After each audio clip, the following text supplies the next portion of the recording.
nakal. Di sinilah aturan-aturan yang tidak ditaati.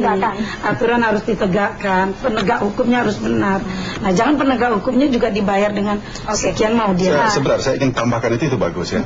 Menurut saya begini, saya 1,5 tahun bekerja di Hong Kong. Di sana ada sekitar 115.000 TKI ya, dan mayoritas itu wanita. Dan perbedaan antar Hong Kong misalnya dengan Arab Saudi itu bertolak belakang. Kalau Arab Saudi lebih banyak kepada korban kekerasan seksual dan sebagainya, lalu di Hong Kong justru terbalik, korban rayuan. Nah, artinya apa saya melihat di sini?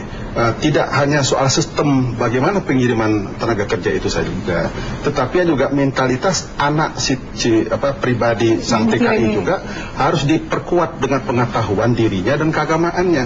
Ternyata di Hong Kong pada akhirnya setelah mereka di sana dengan uang yang gaji hampir 5.000 dolar Hong Kong, mungkin sekarang sekitar hampir 5 juta satu bulan.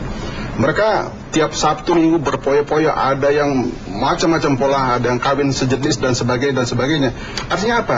Tidak serta-merta akibat kekerasan itu juga menjadi lebih baik gitu. Persoalannya kita harus kaji lebih jauh. Belakangan ini saya melihat yang lebih ditonjolkan adalah aspek kekerasan. Nah, kalau korban rayuan seperti di Hong Kong, gimana caranya? Anda coba pergi ke sana, melihat bagaimana tolak belakang seperti itu. Nah, jadi menurut saya sistem pengiriman juga harus diperbaiki, ya kan? Mentality para TKI juga harus dididik sejak dari di kampung.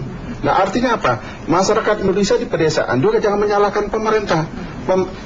Dia juga harus mendidik anaknya dengan baik, dengan agama yang kuat. Ya, setiap anak di Indonesia mestinya itu harus tamat Al-Quran, dan tamatnya itu bukan hanya membaca tulisan Arabnya, tetapi juga tamat membaca terjemahannya dan tafsirnya.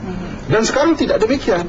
Walau menurut saya, menurut partai kami, sebaiknya agama itu tamat SMP misal, selesai membaca pada juz berapa Al-Quran itu. Kalau misal dia orang Kristiani, sampai bab berapa atau pasal apa, ya kan? Dan seterusnya dan seterusnya. Sampai tamat semua kitab suci sudah selesai mereka pahami dan mereka mengerti maknanya. Baru kita memiliki insan yang disebut dengan manusia Indonesia berketuhanan seperti Bapak sebut tadi. Tanpa itu bagaimana? Anda bisa salahkan mereka. Saya nggak pernah diajarin kok di sekolah. Saya cuma diberikan pelajaran agama yang isinya A, B, C, D, benar atau salah. Mereka nggak ngerti, ya kan? Mestinya ke depan kita harus buat suatu karakteristik pendidikan di Indonesia itu lebih spesifik dan lebih diperkuat dengan keagamaan tadi itu. Ya kan? Diperkuat. Tapi kalau sekarang masih belum. Ya, jadi kalau misalnya mau ujian perguruan tinggi, harus ada ijazah tamat hatam Al-Quran. Umat Kristiani harus ada tanda bahwa dia telah lulus membaca Alkitabnya. Kitab Buddha juga gitu, harus ada. Jadi kalau belum itu dia belum Indonesia, itu itu dasar kita itu, ketuhanan Maha Esa. Sekarang tidak ada ketentuan itu. Sementara tapi sebetulnya ada daerah yang sudah melakukan, Pak. Ya, mana-mana yang lain sudah ada undang-undang. Sudah ada. Ya. Sebetulnya daerah. Di mana itu? Di Kota Padang. Saya bisa kasih contoh Kota Padang. Tidak anak-anak yang tamat SD kalau ingin menyambung SMP sudah harus tamat Al-Quran.